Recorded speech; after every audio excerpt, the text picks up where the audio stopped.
On the way back from Lewis's funeral, my mom told me to start packing. She waited until the day before we left to tell Edie.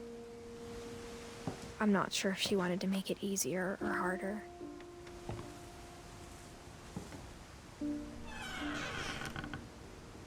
I wish we'd stayed. But I understand why we left.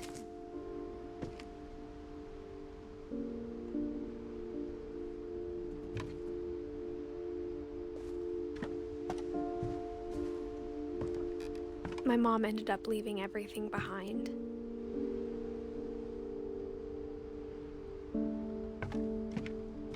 What happened that night had been coming for a long time. Maybe it should have come sooner.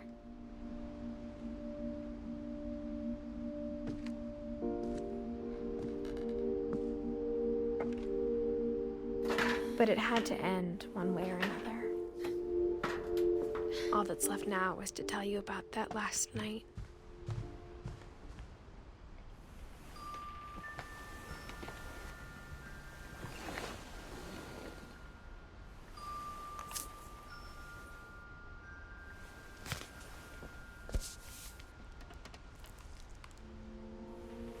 That whole last day, Edie just watched us pack and didn't say a word. Until supper, when she raised her glass and said, "To our final night together, and all our final nights apart." Grandma, you know what I said about alcohol. Some of your medications are very Edith, specific. I left a present for you in the hallway. Why don't you go open it? The grown-ups have to argue now. I'm sorry, you're right. We're all leaving tomorrow. Let's just enjoy our last... I'm not leaving. Edith, you're excused.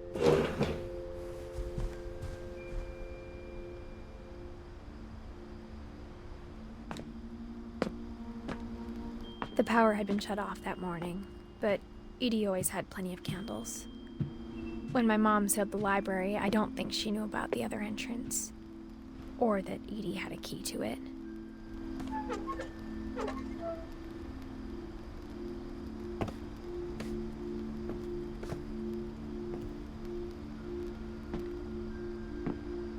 That thing you're afraid of isn't going to end when you leave the house.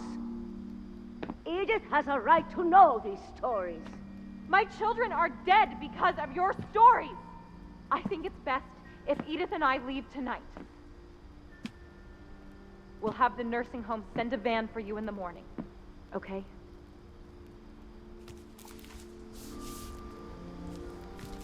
Dear Edith, there's so many stories I wish I could tell you, but there's only time for one. This is about what happened on the night you were born.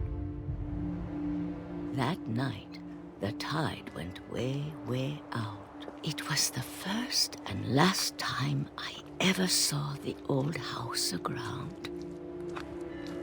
There'd been an earthquake out in the middle of the ocean. They called it the lowest tide in 1,000 years. God, it smelled awful. You know, I've seen that house every day of my life.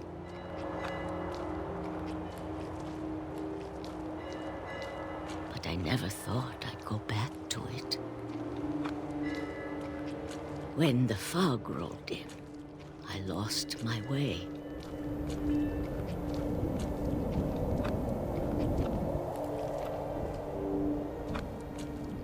I got turned around.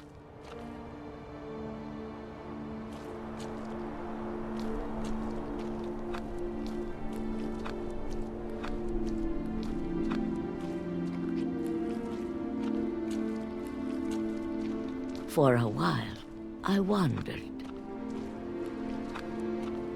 I started seeing things.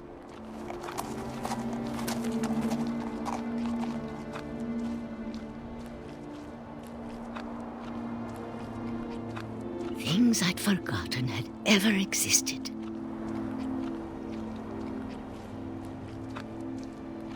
But when I saw them, they felt like old friends. That night, a lot of things came back to me. Or maybe I I came back to them.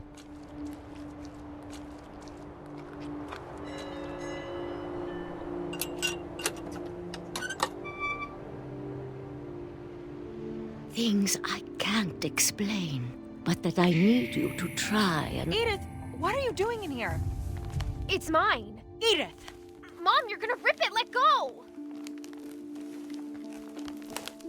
I kicked and screamed, but Mom dragged me to the car. I never saw Great-Grandma Edie again.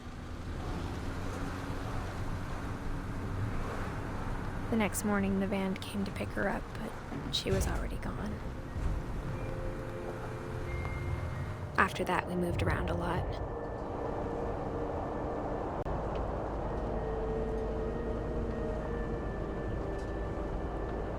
We both tried to make the best of it.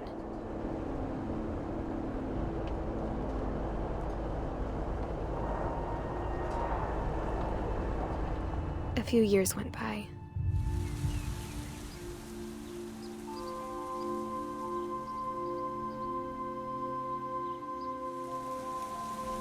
My mom didn't like to talk about it,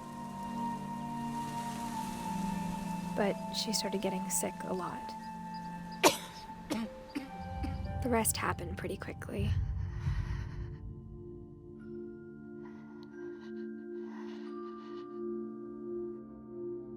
She got better for a while, and then she didn't. And then I was alone.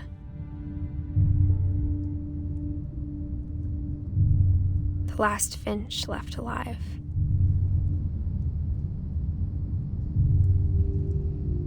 Until I found out about you. I'm still not sure what to tell you about all this. If we lived forever, maybe we'd have time to understand things. But as it is, I think the best we can do is try to open our eyes. And appreciate how strange and brief all of this is.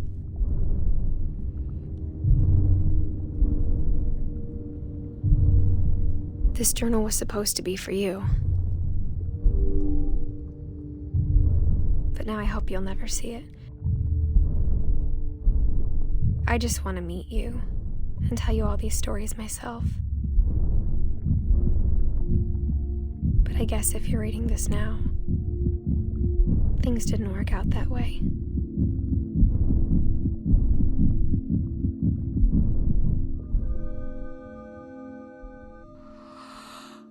This is where your story begins. I'm sorry I won't be there to see it. It's a lot to ask, but I don't want you to be sad that I'm gone.